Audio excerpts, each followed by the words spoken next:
तेल खत्म होगा तो इंजन बंद होगा, और वैसे ही एक दिन हमारो तुम्हारो तेल खत्म हो जाएगी, इंजन बंद हो जाएगा। इसलिए तेल रहते काम कर लो। तेल रहते हो मतलब जब तक श्वास है, जिंदगी है, मालिक का नाम, अच्छे कर्म करो, सदगुरु की शरण में जाकर के उनसे नाम दान लेके भजन करना शुरू कर दो। अब आपको सज्जनता और दुर्जनता की बात बताने जा रहे थे। एक एक करके बहुत सी बातें बतानी है सत्संग में। दुर्जनता और सज्जनता की बातें क्या आ रही थी? सज्जनता क्या थी, दुर्जनता, दुर्जनता से सज्जनता कैसे हार जाती। एक गांव में एक परिवार था, तो उसमें सास बहू दो रहते थे, बाकी परिवार था ही। सास सज्जनता थी उसमें, वो चाहती थी मेरी बहू की भलाई हो। अब वो भी जानती थी हमारे पास सब इसी का है, जैसे चले वैसे चले। बहू लड़ाई झगड़ा सालू थी, तो नोक झोंक होती, भाई कभी कभी तो फिर आ ही जाती है, लड़ाई जिद बढ़ती रहती। लेकिन बहू में एक गुण था, वो गुण ये था, वो शिव जी की पूजा बहुत करती थी। जाती मंदिर में पूजा करती, धतूरे चढ़ाती, बेलपत्र, तो होता ही पूजा पाठ में बहुत करती। तो भोले बाबा के अंदर भावना बनी कि इतनी ये लगन से लगी है, और ऐसो को फंदा घूम जातो, इसमें सज्जनता आई जाती। जब दुर्जनता खत्म हो जाती तो पूरा परिवार चैन से हुई जातो। देखो, अब देखो महापुरुष चाहते हैं, भले आदमी संत महात्मा ही चाहते हैं सब सुखी रहें। अब भोले बाबा अंदर से विचार बनाए बैठे कि हम ऐसो कौन सा रास्ता निकालें जिसमें सज्जनता पहुंच जाए, जो प्रेम से रहने लगे। ऐसे कत कत एक दिन सुबह जाए के बहू ने जैसे पूजा पाठ करो, तो भोले बाबा आंखी खोल के बैठी गए, दर्शन दे दे। कहे आजू महाराज तुमने दर्शन दे दे? कहे हाँ, अब हम तुमसे खुश हुई गए, तुमने मेरी बहुत, अंदर से तो उनको मालूम है ये तुम दर्शन देना पूजा में मजबूरी में। कही तो तुम हमसे वरदान मांग लो, जो तुमने इतनी पूजा पाठ करी। अब वो वरदान देना चाहते काहे का? सज्जनता का, कि परिवार में एकता हो जाए, प्रेम हो जाए, सद्भावना हो जाए। जैसे हम आपके बीच में आते हैं, संत सदगुरु आते हैं, ये सारा वसुधैव कुटुंबकम, पूरा संसार एक परिवार है। संत सदगुरु सबको खुश देखना चाहते। तो भोले बाबा ने भावना जहे बनाई कि ऐसो वरदान जहाँ मांग ले, ताकि जब घर में सद्भावना पैदा हो जाए। अब हम आपको कहते विवेक बुद्धि हरण की बात, तो कहे मांगो, तो कहे तुम वरदान का दे दियो। भोले बाबा बोले देखो एक वरदान हम तुम्हें दे सकर, मांग तुम चाहे जो कुछ ले। कहीं कैसो वरदान है? भोले बाबा सोचो ऐसो वरदान को बात कहा है ताकि ऐको मन बदल जाए बहू। कहे देखो वरदान दे दी, वरदान को फल तुम्हें 1 पैसा भर मिली, और तुम्हारी सास को 100 पैसा भर मिली। वो पहले सोचो कि अगर इन्हें कहीं मैं 100 मोहरा दे दे, है ना, या सोने के 1 मोहर, तो 100 मोहरा सास को मिल जाई। तो जब सास तो रकम ज्यादा हुई तो उनकी जब लालचन सेवा करने लगी। बाबा जी जा चक्कर कई 100 गुना फल तुम्हारी सास को मांग तुम चाहे जो कुछ ले, हाथी घोड़ा सोना चांदी घर मकान खुशी जो भी मांगना चाहो, लेकिन 100 गुना लाभ मिली ही तुम्हारी सास को, 1 गुना तुम्हें।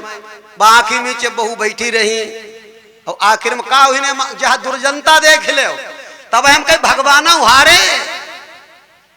बहू का बोली महाराज तो तुम वरदान दे दो हमें। कहीं कहा? कहीं हार्ट अटैक को छोटो से झटका हमें आवे, झटका हमें हार्ट अटैक को आवे, लेकिन हमारा ना छोटो झटका आवे कि 100 गुना झटका बूढ़ा कहीं बूढ़ा पट्ट हुई जाए। भोले बाबा बोले जाओ भगवती हम कोई वरदान तुम्हें दे ना, अपने घर ही जाओ। आज जहे हालत हमारे समाज में हुई गई। शिष्य बन के चेला गुरु के पास जाता है, कोई भक्त बन के जाता है, कोई पुजारी बन के जाता है, कोई दोस्त बन के जाता है, कोई मित्र बन के जाता है, लेकिन दुर्जनता कलयुग के कारण, काल माया के कारण कूट कूट के भरी हुई है। बात तो यही है, हम तुम्हारा कहने का तात्पर्य कोई दूसरा है। इसी से बचने के लिए हम आपको समय के सच्चे संत सदगुरुओं की जरूरत है। उनकी बात मानो, बचने का कोई साधन नहीं है। तभी लिखा देव धनुज नर नाग मुनि।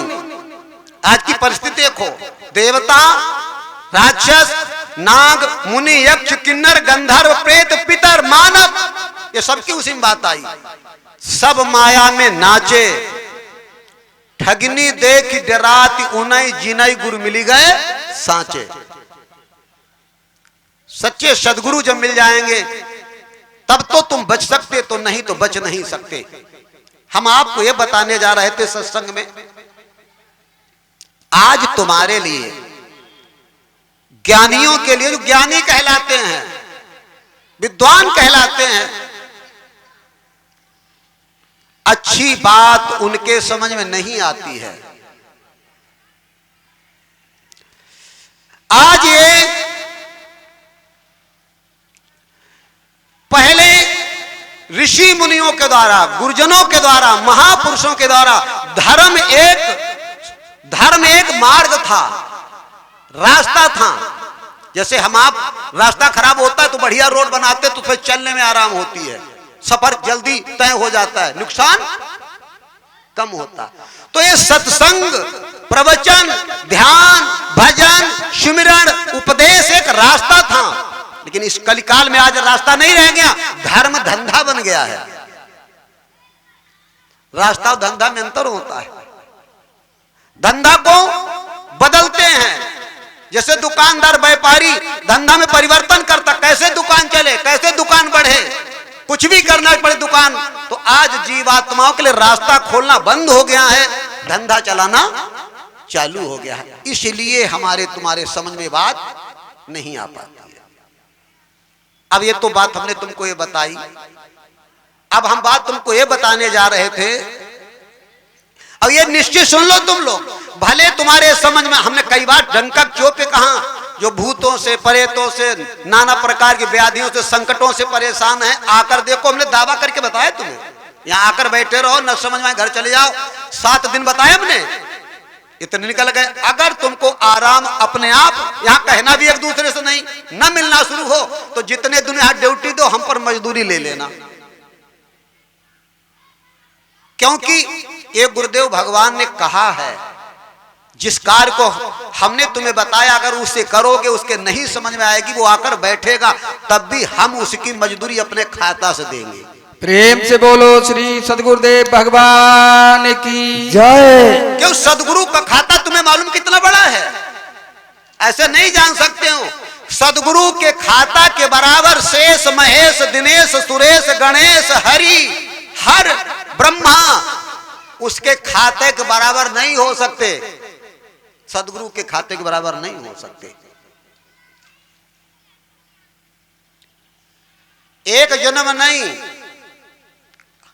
अरबों खरबों जन्म का पापी हो। और मंत्र क्या कहता? ध्यान मूलम गुरु मूर्ति। अगर हमने सच्चे मन से गुरु महाराज की मूर्ति का ध्यान किया, पूजा मूलम गुरु पदम, अगर हमने गुरु महाराज के चरणों की पूजा की, मंत्र मूलम गुरु वाक्यम, अगर हमने गुरु महाराज के वचनों को माना, तो मोक्ष मूलम गुरु कृपा, वो कृपा कर देंगे, मोक्ष हो जाएगा, सारे पाप जल करके माफ। बाकी किसी में ताकत नहीं है तुम्हारे पापों को नाश कर दे। हाँ, तुम्हारे पापों को, तुम्हारे गुनाहों को तुमसे अदा तो करवा सकता है, लेकिन तुम्हारे पाप माफ गुरु जी के सिवा कोई। हाँ, एक पुराण है स्कंद पुराण, वो लोग नहीं सुनाते हैं। स्कंद 18 पुराण भागवत में बताएंगे। स्कंद पुराण, स्कंद पुराण में केवल गुरु और शिष्य का ही संवाद है। कैलाश पर्वत पे एक बार भगवान शंकर शिव जी बैठे हुए थे, तो भगवान शंकर का सर झुक गया। तो देवी जी ने प्रश्न कर दिया, हे तीनों लोक के स्वामी, ब्रह्मा विष्णु महेश शेष गणेश सृष्टि में सब कोई तुम को सर नवाते, आपने आज सर किसको नवाया, किसको झुक गया? तब उन्होंने बताया, मेरा शीश गुरु जी के सामने झुका। स्कंद पुराण में 351 श्लोक हैं और हर जगह गुरु की महिमा बताई कि उनसे बड़ा कोई नहीं है। तब वो शिव जी कहते हैं, गुरु महाराज अगर रूठ गए तो संसार में कोई नहीं बचा सकता, और संसार की शक्तियां अगर नाराज हो जाए तो पल भर में गुरु जी कब्जे में कर लेंगे। भगवान शंकर ने कहा। हम तो माइक में कहते जहां तक आवाज आती है, स्कंद पुराण में लिखा हुआ है। 3-4 घंटे का पूरा, भाई 351 श्लोक है, मंत्र ऐसे पढ़ जाएंगे। अब इसलिए हम आपको गुरु की शरण में जाने की जरूरत है, और नहीं तो बच नहीं सकता। ऐसे नहीं समझ में आ जाएगा तुम्हारे, हमारे किसी के नहीं आएगा। और आएगा क्यों नहीं, पहले आ जाता था। कारण था, अभी मैं बता रहा, इतने दिन जब गुजर गए तो कलयुग का आने का समय हो गया। मतलब सभी काम खत्म, सबकी राज्य चले गए। अब वक्त इलेक्शन हो, सबका मौका 5 साल को हो, क्यों? चाहे हरिजन सीट हो, चाहे सामान्य सीट हो, चाहे बैकवर्ड हो, प्रधान है 5 साल नहीं, ऐसी बात है कि ना? लेकिन पहले ऐसा ना है। अब हमने बताओ कलयुग कितने दिन राज करी? 4,32,000 वर्ष। त्रेता हुई दोनों, फिर द्वापर उससे दोनों, फिर त्रेता उससे दोनों, सतु जो बताओ हमने। लेकिन यहां तो समानता, वहां समानता कर्मों से दी गई थी। तो कलयुग सोचा, जब सतयुग ने इतने 1000 वर्ष संभाला प्रजा को, प्रजा माने जीवों को, त्रेता ने इतने दिन संभाला, द्वापर ने इतने दिन संभाला, हम अब कैसे इनके ऊपर कब्जा करेंगे, इन पे अपना राज्य कैसे चलाएंगे, ये सोच रहा है। तब तक समय आ गया, पूरा समय समाप्त, बस्ता बंद। इधर लोगों कलयुग चला तो एक बार पृथ्वी की तरफ, और द्वापर इधर से जा रहे हैं, ना भी द्वापर वहां पहुंचे अपने घर, और न कलयुग यहां पाया। ये बीच का समय है।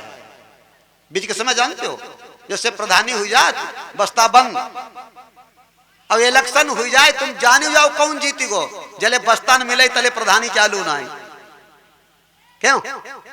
ये बीच का समय। कलयुग ने विचार किया, हमारा जाना ही वहां बेकार, क्या करेंगे जाकर, जब हमारी वहां कोई सुनवाई ना करी तो हमारी क्या जरूरत। लौट गया ब्रह्मा जी के पास, बोला हम तो वहां नहीं जाएंगे। अब ब्रह्मा से कह दिया हम नहीं जाएंगे।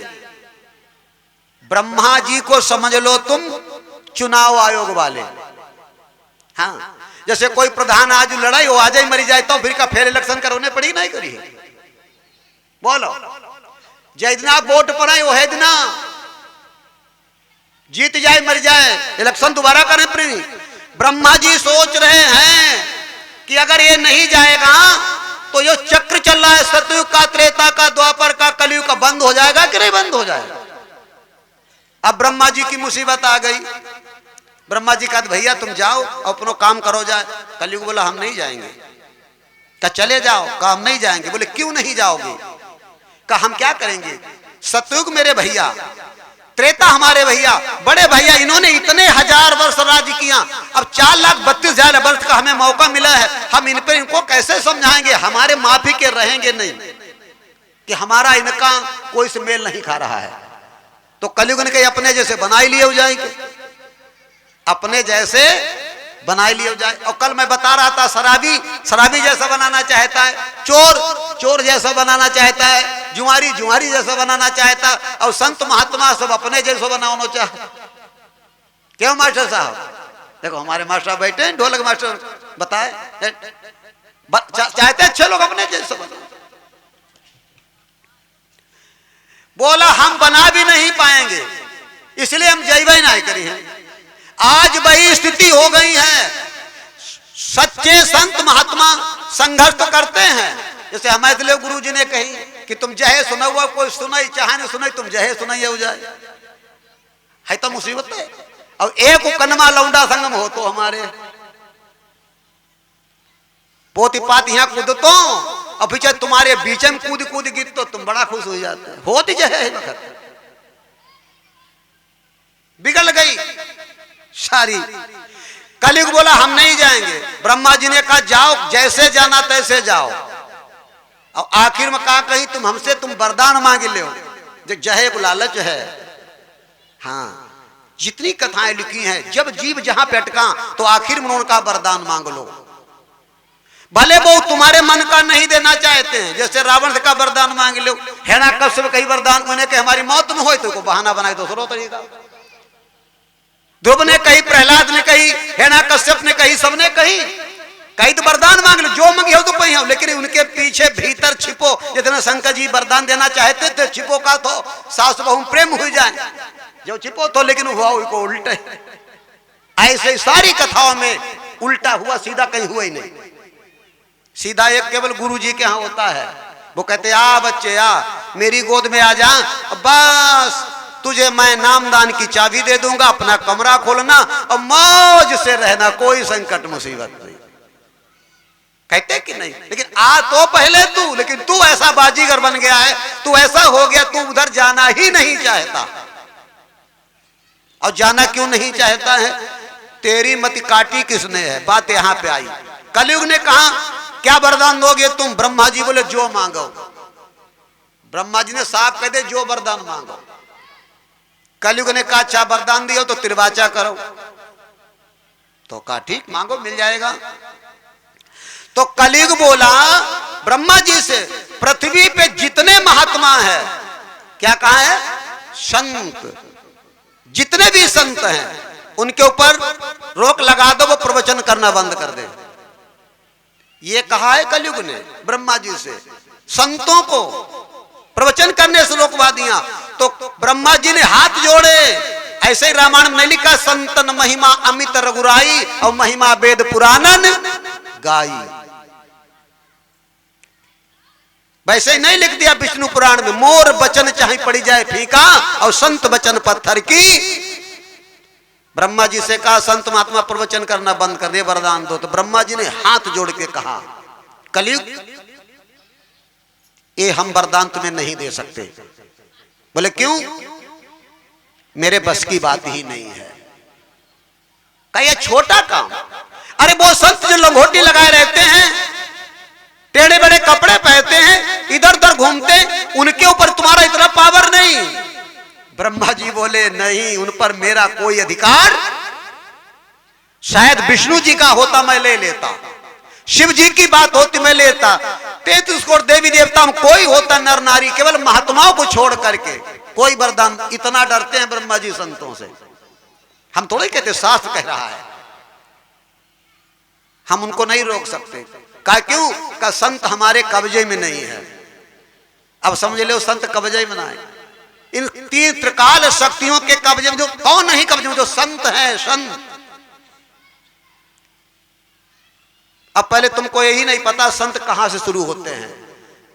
भुइया पूजत बहु संत काली पूजे बहु संत भैरव बाबा पूजे बहु संत कार्यदेव पूजे बहु संत हनुमान बजरंग बली पूजे। ये संत नहीं है ये संत हो ही नहीं सकते। इनको पद भी नहीं संत का है। नीचे से लेकर प्रेत भूतों से लेकर ब्रह्मा विष्णु महेश तक की पूजा करने वाले संत नहीं होते हैं। अब तो बड़ा खराब बात हमने बताई दी तुम्हें। रावण किसकी पूजा करते थे बोलो शिव जी की। शिव जी को कब्जा में कर लो उनसे बोलते थे बतलाते थे। जरासंध हिरण्यकश्यप कंस शिशुपाल ये शिव जी के सब बाणासुर बातें करते थे। ध्रुव ने विष्णु जी की पूजा करके बातें की। प्रहलाद ने विष्णु से बातें की। ब्रह्मा से कोई कुंभकर्ण वगैरह ब्रह्मा जी से बातें करते थे। इनको संत कहा गया। रावण को संत लिखा गया। हिरण्यकश्यप संत है। यहां तक ध्रुव प्रहलाद भी संत नहीं बोले गए। क्या बोले गए भक्त। कथाओं में सब जगह देखो भागवत में लिखा भक्त प्रहलाद ध्रुव प्रहलाद। रावण भक्त था हिरण्यकश्यप भक्त था। ब्रह्मा विष्णु महेश के ऊपर जब उठ के जाओगे, बढ़ोगे कहीं, वो गुरु पहुंचाएंगे ऊपर। अलख निरंजन सोहम सतनाम अगम अनाम अगोचर, तब जाकर संत शब्द की शुरुआत होगी। संत फिर परम संत, हंस फिर परम हंस। तभी तो ब्रह्मा जी कहते हैं हमारे ऊपर के लोग के वो आने जाने वाले हैं, उनका ऊपर का पावर है, हम उनके लिए रोक नहीं सकते। तो कलियुग बोला तो हम जा भी नहीं सकते। ब्रह्मा जी की बात फिर फंस गई। ब्रह्मा जी ने कहा तुम जाओ तो, अरे एक वरदान की बात करे तुम दूसरो वरदान मांग लो, कोई यही के अलावा है तो भारी भरो मांग लो। जैसे बहु ने नहीं सोचो कि तुम वरदान मांग लो सौगुना नहीं मिली ही। शंकर जी ने सोचो, उन्हें कहे बस एक झटका हमें हल्को बे, सौगुना बूढ़ा का बे निपट जाए। कलयुग ने बहे काम करो, का तो वरदान दे दो, का दे देंगे वरदान मांग लो। का संत तुम्हारे कब्जे में नहीं है, लेकिन पृथ्वी की जो जीवात्माएं हैं हम आप जय तो तुम्हारे कब्जा में है। कहीं हाँ वही कब्जा में है, तो जय वरदान देव। महात्मा के तो चिल्लाएं, उनकी बात इनके कोई समझे में ना आए। जो तो वरदान दे सकत, ब्रह्मा जी बोले जो वरदान दे सकत, कह जय दे दो, जय वरदान कलयुग मांग लो। कि संत वहां तो चिल्लाते रहे उनकी बात। कब मिल गया वरदान, कहां कब हम जा रहे हैं, जाओ। ब्रह्मा ने कहा अगर कोई जीव संत परम संत की गोद में चला गया, उधर तुम नजर भर के भी न देखना, उधर तुम नजर भर के नहीं देखना। हाँ, राजा परीक्षित कलयुग उधर से चला आया और परीक्षित ने कहा ब्रह्मा जी से, अब देखो तुम मेरे खेल को, मैं सूक्ष्म रूप धारण करूंगा और सूक्ष्म रूप से इन्हीं के बीच में घुस जाऊंगा। लोग समझ नहीं पाएंगे कलयुग बोल रहा है या संत बोल रहा है। हम करोड़ों बनकर फैल जाएंगे और संत को एक आध छिपे लुके रह जाएंगे, उनकी कोई समझ नहीं पाएगा। और हम है लोग खूब जर्रा जहे होत ना जहाज को झांकी जैसे बड़े बड़े भारी प्रोग्राम, तुम जान ही नहीं पाओगे कहां सदगुरु बोल रहा है, संत बोल रहे हैं या कलयुग बोल रहा है। अब कलयुग ने आकर के सूक्ष्म रूप से राजा परीक्षित पे सवारी ले ली। ये भागवत शुरुआत होती यहां से, उनको पागल कर दिया। और बाद में यही हुआ, जो राजा परीक्षित संत महात्माओं का आदर करते हैं, सम्मान करते, पूजा करते हैं, आज जाकर के उनके महात्मा के गले में माला पहरा देते सर्प का। उनकी बुद्धि हरण कर दी कलयुग ने। और फिर भी बाद में क्या बताया गया, आखिर में आ जाओ।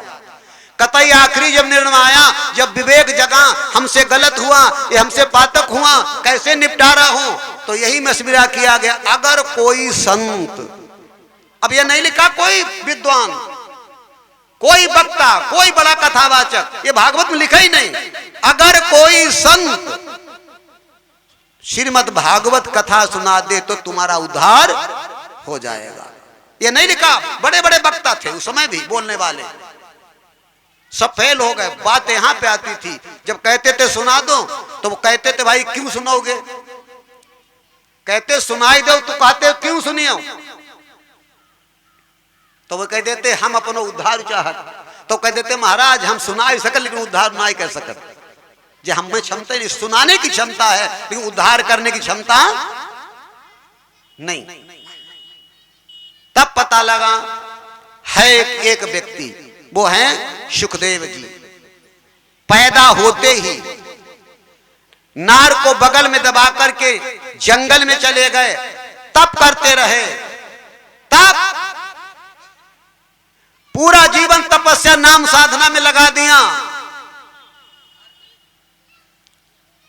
कब वो तुम्हारा उद्धार कर सकते हैं, अब वो भी ऐसे नहीं उद्धार कर सकते हैं। ये फिर बात सुन लो, जिस समय सुखदेव जी जंगल में जाकर जप तप करके साधना करके सब भजन करके मृत्यु हो गए, सारी शक्तियां उनके कब्जे में आ गई। जिधर जिसको बुला, मैं दुर्गा तुम आओ सामने, चंडी तुम आओ, तुम शंकर जी तुम आओ सामने, कोई शक्ति बकाया नहीं रहेगी त्रिलोकी में जो उनके कब्जे में नहीं आ गई। अब तो सुखदेव बड़ा खुशी। एक दिन मन में आया अभी तुम्हें पावर आएगो, अब हम लोग कल्याण कर दें। आएगो मन में, जैसे तुम्हारे घर में 4 पैसा हो जाए तो भंडारा ही कर ले। अब कुछ लोगों ने 18 पैसा हो जाए तो नहीं भंडारा कर पे। विचार रखी अपने पिताजी से कि अब हम लोगों को कल्याण करना चाहते, तो उनके पिताजी ने कहा तुमसे कल्याण होगा ही नहीं। कि कहना हुई जे सब हमारे कब्जा में हुई गए, कि एक काम नहीं करी है, एक काम नहीं करी है। कहीं काहे अब कमी कहां, कहीं ये कमी है, कब वो कौन सी कमी है? जैसे तुम्हारे घर में कूलर हो, पंखा हो, सीडी हो, टीवी हो, रेडियो हो, हीटर हो, सब हो, और बिजली कनेक्शन हो, काम करिए कहो, बोलो बिना बिजली के कनेक्शन के चल जाइए सब। ऐसे ही हाल का सारी शक्तियां तुम्हारे कब्जे में है, अभी कनेक्शन नहीं है। ये पिताजी कह रहे हैं उनके, व्यास महाराज जी बोले वो कनेक्शन कहां मिलेगा? का गुरु जी के पास। फिर आ जाओ वहीं फंसेगा, कील फंसो। हम तो तुमको कथा सुना रहे हैं, अब प्रवचन भी इसी में है। का गुरु जी के पास। सुखदेव जी बोले हमें पृथ्वी कौन गुरु मंत्र देगा? हमसे ज्यादा विद्वान कौन होगा? हमसे ज्यादा ऐसा कौन होगा जिसके पास सभी शक्तियां बस में हो? ऐसा कौन होगा जो नारू न गिरो हो, छुटो हो, ऐसे ही भजन करन चलो जाए? है ही नहीं कोई। कहा है गुरु जी हैं। का गुरु जी हैं? व्यास महाराज कहते हैं। कहते कौन? तो गुरु जी। का गुरु जी क्या होते हैं? लोगों, गुरु जी शरीर नहीं होते हैं, गुरु जी रूप रंग आकार नहीं होते हैं, गुरु जाति नहीं होते हैं, गुरु जी कंठी माला नहीं होते। हमने अभी बताया जैसे मकान बनाने वाला कारीगर किसी जाति को हो, चाहे जैसे कपड़े पहनता हो, चाहे जैसे रहता हो, अगर बढ़िया मकान बना लेता वो कारीगर है। क्यों? डॉक्टरी बढ़िया कर लेता हो, वकालत बढ़िया कर लेता हो, वो वकील है। ऐसे जो गुरु जी जीवात्मा का उद्धार करने का काम करते वो गुरु जी होते हैं। का कहां जाएं? का जनक जी के पास।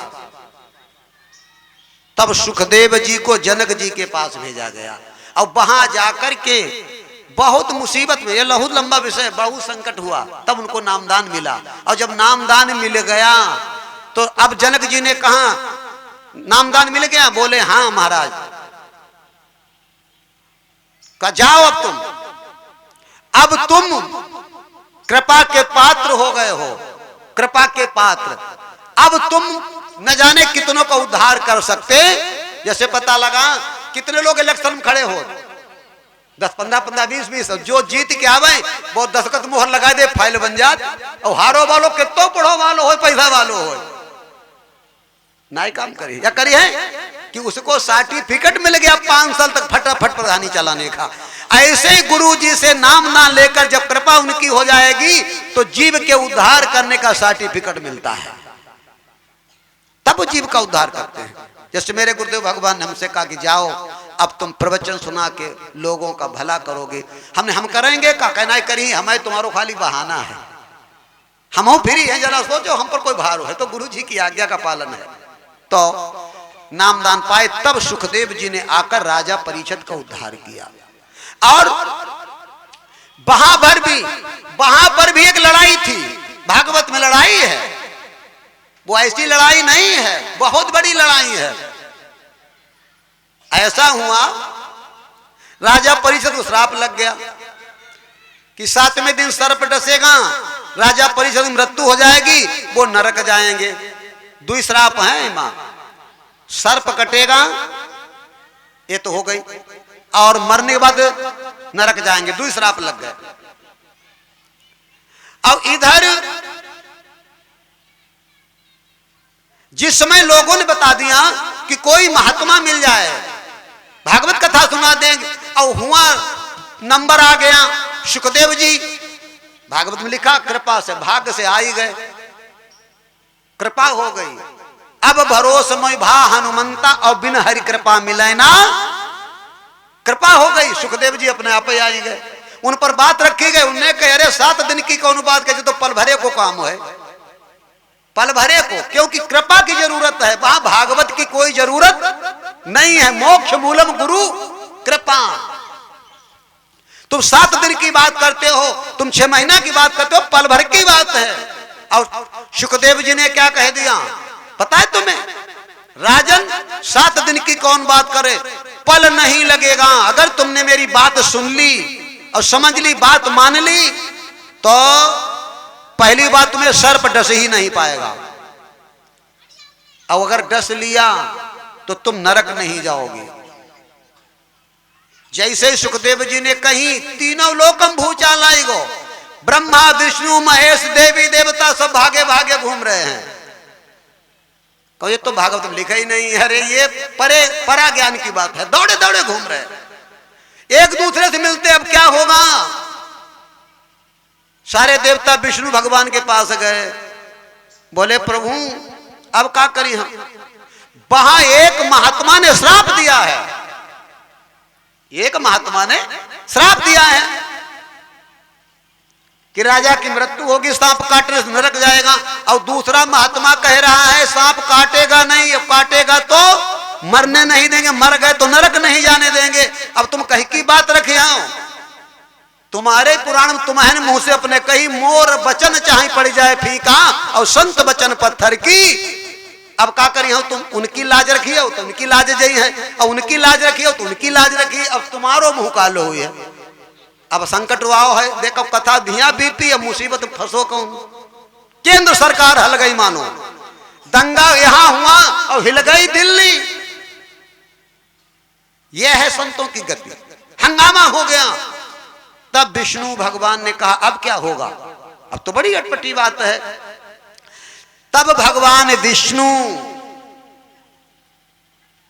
जाते हैं सुखदेव जी के पास, जाते हैं श्रृंगी ऋषि के पास, समझौता करते हैं कि देखो ऋषियों, तुम आपस में लड़ रहे हो और मेरे लिए तुम दोनों हितकारी हो, इसलिए ऐसा करो तुम्हारी भी लाज रह जाए और तुम्हारी भी लाज रह जाए, तुम्हारा भी अपमान हो और तुम्हारा अपमान हो, और शायद हम फ्री हो जाएं। तब कहा ठीक है, एक वचन तुम्हारा रखा जाएगा और एक वचन तुम्हारा रखा जाएगा, एक वचन इनका छीना जाएगा, एक वचन इनका छीना जाएगा। जब मशविरा हुआ कहा अब ठीक चलो। फिर बैठे सुखदेव जी सुनाने के लिए। फिर वही हुआ, उन्होंने कहा था तेरी राजन सर्प काटने से मृत्यु होगी। राजा परीक्षित सर्प काटने से मृत्यु हुई, ये तो लोमस ऋषि का वचन रखा गया। और बाद में कहा मृत्यु अगर हो गई हम तुमको स्वर्ग ले जाएंगे, नरक नहीं जाने देंगे। यहां पे सुखदेव जी की जीत कराई गई, तब जाकर मामला हल हुआ। यह है गुरु महिमा, यह है संत महिमा। ऐसे जीवात्मा को, अब आप काया की बात सोच रहे होंगे, ये राजा परीक्षित की काया की बात नहीं थी, इसी काया कोठरी में बैठी जीवात्मा की बात थी। ऐसे एक दिन हमारा तुम्हारा आएगा। राजा परीक्षित को सांप डसने से काल से मृत्यु हुई, और एक दिन काल सबको डसेगा, चाहे वो सर्प से डसे, चाहे बिच्छू काट के डसे, चाहे तालाब, वो तो एक ही है, उसके रूप अनेक हैं। एक सत्संग में आता है, एक समय एक राजा थे, तो वो जंगल को गए, पेड़ के नीचे बैठे हुए थे, तो उन्होंने क्या देखा, जंगल में एक महात्मा उनको मिला। तब तक एक दूसरा आदमी आया, अब वो महात्मा जो था थोड़ी दूर चल के सर्प बन गया, उसने एक आदमी काट खाया, वो खत्म हो गया, फिर अपने रूप में आ गया। और आगे देखा और गए तो वो शेर बन गया, उन्हें शेर बन के खा लिया, और बन गए और देखा कहीं भैंसा बन के डस लिया, कहीं कुछ बन के डस लिया। बाद में अब वो महात्मा उसके पीछे पड़ गए कि रूप बदल बदल क्या और क्या कर रहा है। जाकर पहुंचे तो एक तालाब कुआं था, कुआं के पास एक औरत बन के वो बैठ गया, बड़ी सुंदर। तो महात्मा जी ने कहा हम तुम्हारा बहुत दूर से पीछा कर रहे हैं, कई भेष तुमने बदले, तुम हो कौन, ये क्या कर रहे हो और यहां क्यों बैठे हो? तो कहा देखो दो लोग बाहर से मजदूरी करे आ रहे हैं, उनका निपटाने का काम हम करने जा रहे हैं। कब क्या करोगे? कहा देखो महात्मा जी बैठ गए पेड़ के नीचे, वो आ गए, अब वो सुंदर औरत बने बैठे, अपनी अपनी मोटरिया ले, अब रोन लगी कि हमें ले चलो घरे, हमारो कोई ना है। अब इतनी सुंदर बोई दुईमा कहे हमारे संग चलो, बोई कहे हमारे संग चलो। आखिर में निर्णय उस औरत ने कर दिया, आपस में लड़ो खूब, मरो खूब, और जो बचे हमें ले चलो। वही मेहरुआ के चक्कर में खूब लड़े, जैसे द्रौपदी के पीछे लड़ी गए, और आखिर में दोनों निपटी गए, खत्म हो गए, फिर अपने रूप में आ गया। महात्मा जी ने कहा अब तब बताया मेरा नाम काल है। जैसे मैंने तुम्हारे सामने ये कला बदली है, ऐसे रोज मैं पृथ्वी पर सृष्टि में कला बदलता हूं। और बस मेरा यही काम है, कोई कला लगानी पड़े बस हम जीव को पकड़ ले जाते हैं। जैसे शिकारी तालाब में जाल डालता है, बड़ी मछली पकड़ने का जाल, फिर उससे छोटी मछली पकड़ने बाद उससे छोटी मछली, अब एक जाल ऐसा होता कोई नहीं बचेगा, सब पकड़ लेगा। इसी का नाम जब काल के हाथ कमान लगे तब बूढ़ो जवान गिनाए कब होना। अतिकार करो प्रतिकार करो, हथियार तेरे कछु काम नहीं है, और मन मूर्ख लाख उपाय करो पर काल के हाथ से छूटना। लेकिन है छूटने का साधन।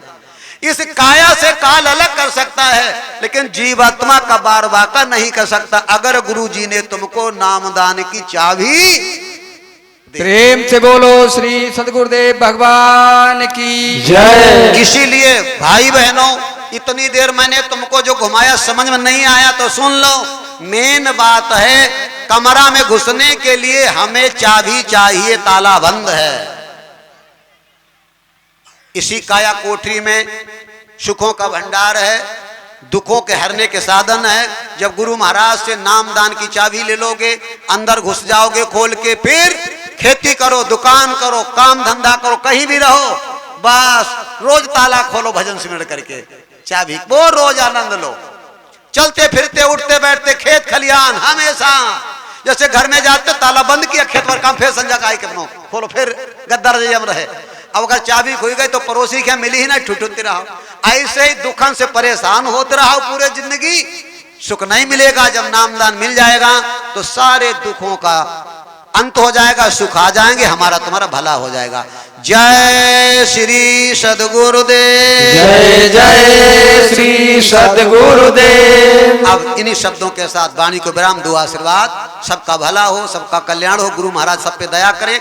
जो जीव गुरु महाराज शरण नहीं गए वो भी चले जाएं, और जो पहुंच गए वो अपना भजन शुद्ध कर लें।